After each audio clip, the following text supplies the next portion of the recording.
Hello and welcome back बेटा। अब हम लोगों ने शुरुआत में आपको यूनिट एंड मेजरमेंट इन सब के बारे में आपको डिटेल से बताया था। अगर आप उस वीडियो को देख लिए होंगे तो आपको जेईई मेंस और नीट का कोई भी प्रॉब्लम असंभव नहीं लगेगा। You can solve it.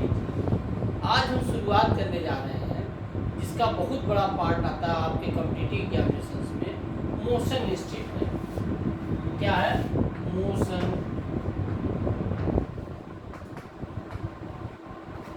In statement.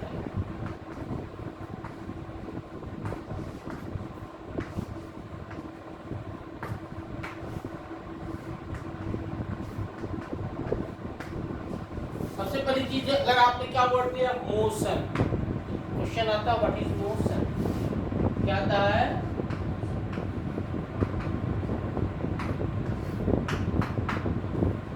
जैसे आप मोशन कह रहे हैं हम मूव कर रहे हैं, लेकिन किसी को हम मूव करते नजर आएंगे, किसी को हम मूव करते नजर नहीं आएंगे। जैसे एक सिंपल एग्जांपल लो, दो आदमी ट्रेन में बैठे हुए, ट्रेन चल रही है, तीसरा आदमी प्लेटफॉर्म पर खड़ा है। उस आदमी को दोनों आदमी क्या लगेंगे? जो ट्रेन बैठे हुए, they appears to be in state of motion. लेकिन जो दो आदमी किसी कंपार्टमेंट में ट्रेन में बैठे हैं अगल बगल, उनको क्या लगेगा? They are in state of rest with respect to each other. So motion की कोई एब्सोल्यूट डेफिनेशन नहीं हो सकती है। इसकी डेफिनेशन एक दूसरे के रिलेटिव होता है, मतलब एक के रिस्पेक्ट में दूसरा हो सकता है।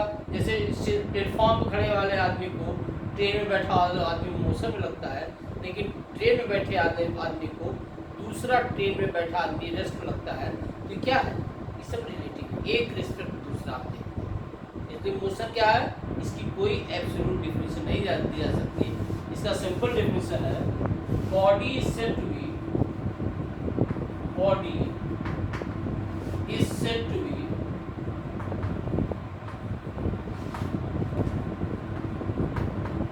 इन state of motion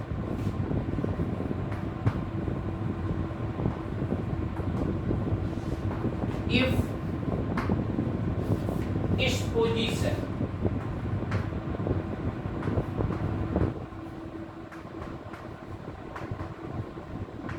changes with respect to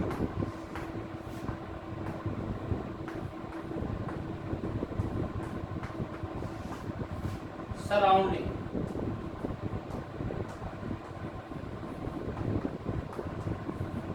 and time,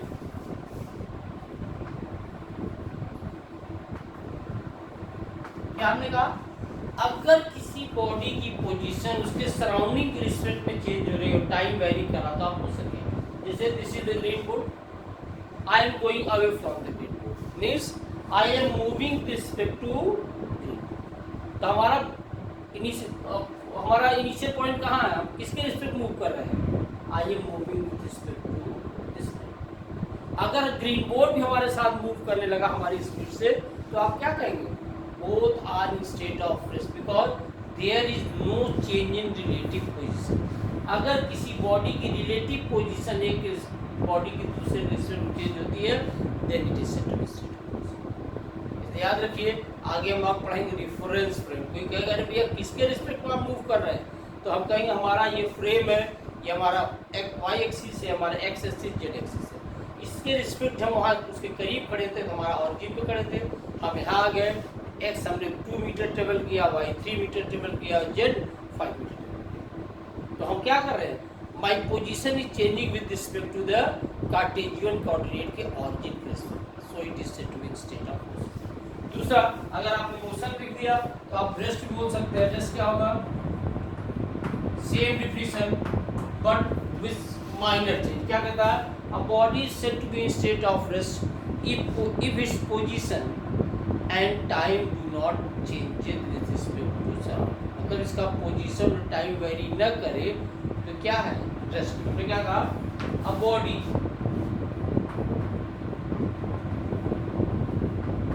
is said to be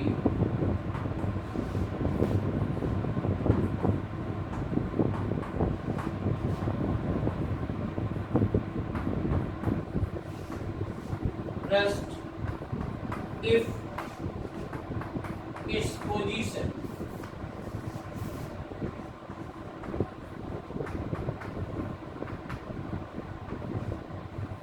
do not changes with respect to surrounding. क्या है? अगर इसका पोजीशन अपने सराउंडिंग के रिस्पेक्ट मूव रहे, चेंज नहीं हो रहा, मतलब क्या, body is in the state of rest. लेकिन कोई चीज किसी के लिए रेस्ट में, कोई दूसरे के लिए वो मोशन में हो सकती है। सिंपल तरीका में आपको ट्रेन कर दिया, दो बच्चे साइकिल चले जा रहे हैं, they are moving with each other, तो एक बच्चे को दूसरा बच्चा अगर खाली अपने चारों तरफ न देखे तो दोनों साथ साथ चल रहे हैं, उनके बीच रिलेटिव मोशन जीरो है, तो क्या लगेगा, एक को दूसरा रेस्ट लगेगा, दूसरे को पहला रेस्ट लगेगा। लेकिन वही तीसरा आदमी जो सड़क के किनारे खड़ा है, for him the two voyage और stress appears to be state of, तो हो सकता है जो आपको रेस्ट में लग रहा हो दूसरे के लिए मोशन में हो, जो आपको मोशन में लग रहा हो दूसरे के लिए रेस्ट में। इसलिए आप ऐसा इस बारे में कुछ कह नहीं सकते। ठीक, अब आइए दूसरी चीज,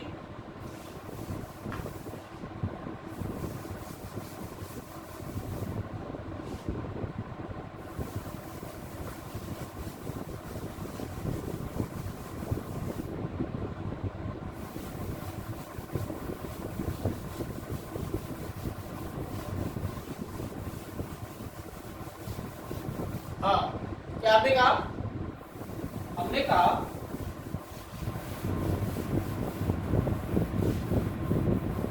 मेन चीज, दो चीजों को ध्यान दीजिए। अब बेसिक, पहला आपने लिखा डिस्टेंस, पहला क्या लिखा, डिस्टेंस,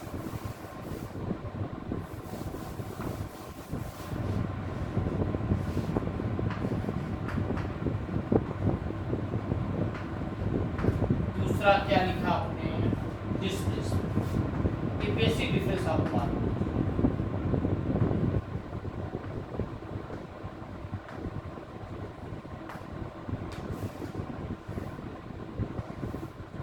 डिस्टेंस क्या होता है, टोटल पाथ लेंथ या path covered by the body,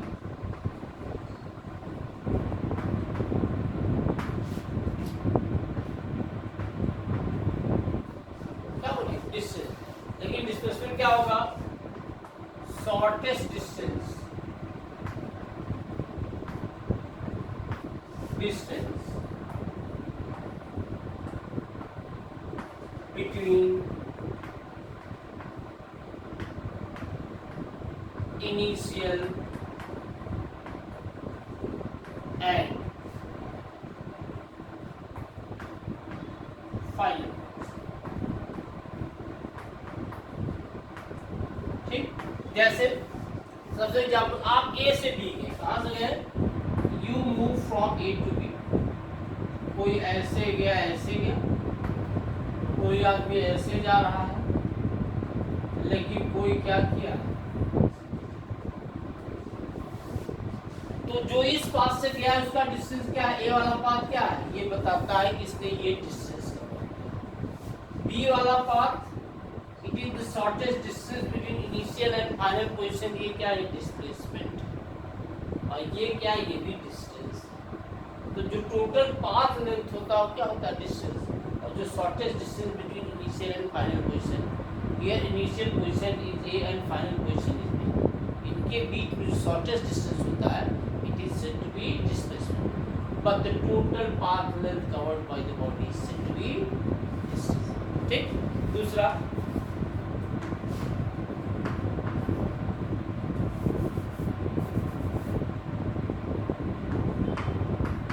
always positive, distance क्या होता है, distance is always,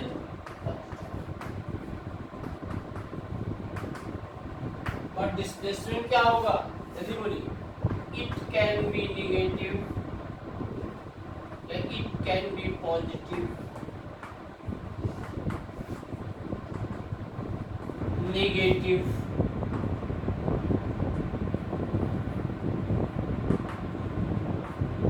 and zero also. हमने क्या कहा, डिस्टेंस इज ऑलवेज पॉजिटिव, लेकिन डिस्प्लेसमेंट क्या होता है, पॉजिटिव हो सकता है, नेगेटिव हो सकता है और जीरो। जैसे एक सिंपल एग्जांपल है, ये आपका कोऑर्डिनेट सिस्टम है, मान लीजिए ये ऑरिजिन है 0 0। एक आदमी ओ से ए गया 5, फिर ए से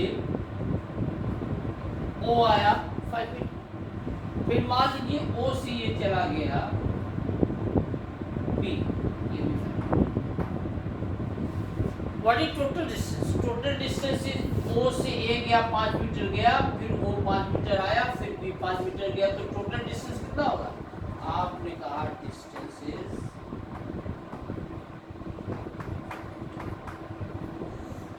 तो आपने क्या कहा, डिस्टेंस कितना हुआ 50 मीटर। लेकिन अगर इसी को आप ये देखें, 5 ये पॉजिटिव गया, 5 नेगेटिव गया, तो टोटल कितना हो गया 0, और फिर 5 नेगेटिव गया, तो डिस्प्लेसमेंट कितना हो गया,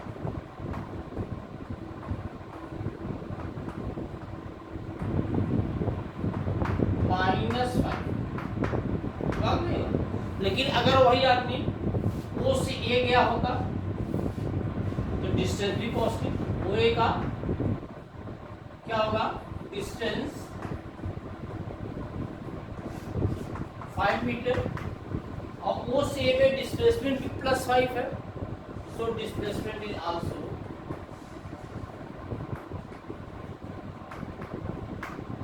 इज व्हाट +5। यहाँ क्या होगा, डिस्टेंस और डिस्प्लेसमेंट दोनों पॉजिटिव हुआ, यहाँ क्या होगा, distance is positive but displacement is negative.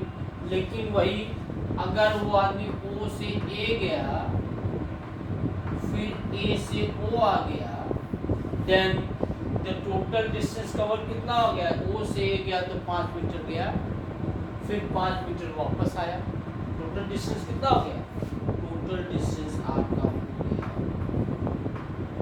that is 5।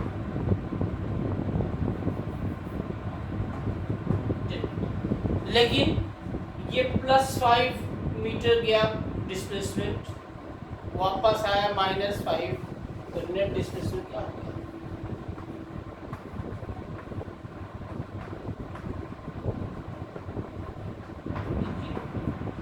what I have told you that distance is always positive, whereas distance displacement can be positive, negative, and the positive negative zero ये हो सकता है, इसको आप ध्यान रखें, ठीक।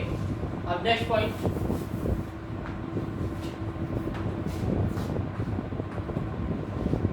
Distance is scalar quantity.